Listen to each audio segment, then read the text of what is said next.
Yenə də Sahib Təbrizdən bir beyt deyir ki, Sahib, do çiz mi şəkənd qədr şeir ra, təhsini naşənas o, sukut suxanşənas. Yəni ey sahib, iki şey şeirin qədrini sındırar, qiymətini öldürər. Anlamayanın təhsini, əhsən deməsi, alqışlaması, şeir anlayanın, söz bilənin susqunluğu, sükutu. Dövrümüzdə nə çox özünü şair hesab edənlər var ki, onların şeirləri bəzən vəzinsiz və qafiyəsiz olur. Bunlar tapıldıqda mənasız olur. Məna tapıldıqda bu mənanın insanlığa faydası olmur ki, onların yazdığı bu dırnaqarası şeirləri ictimai şəbəkələrdə saysız-hesabsız bəyənirlər, əhsən deyirlər, alqışlayırlar. Və nə az həqiqi şairlər ki, onların şeirlərində şeir qayda qanunları, irfan, fəlsəfə, təsəvvür, insanlığa faydalı olacaq məzmunlar, təzə yeni fikirlər, amma onlara qiymət verə bilən xəridar azdır. Başa düşüləndir ki, bu şeirləri başa düşmürlər, qədrini bilmirlər. Yəni həqiqətdə şeiri başa düşməyənin ona əhsən deməsi tərifdən çox təhqirdir. Söz anlayan insanlar da var ki, həqiqi, güclü, qüdrətli sözün qiymətini bilirlər, amma hər hansısa bir səbəbdən, paxıllıqdanmı, təkəbbürdənmi,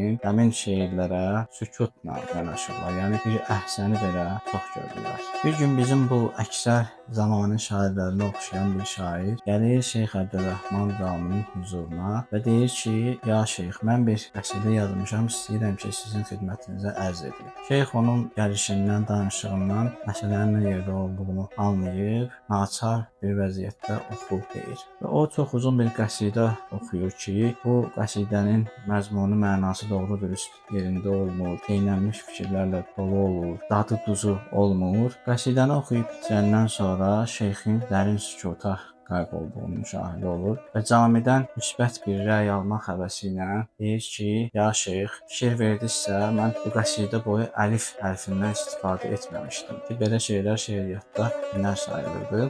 Şeyx bu sözü gözləyirmiş kimi başını qaldırır və deyir ki, kaş yerdə qalan hərflərdən də istifadə etməzdim.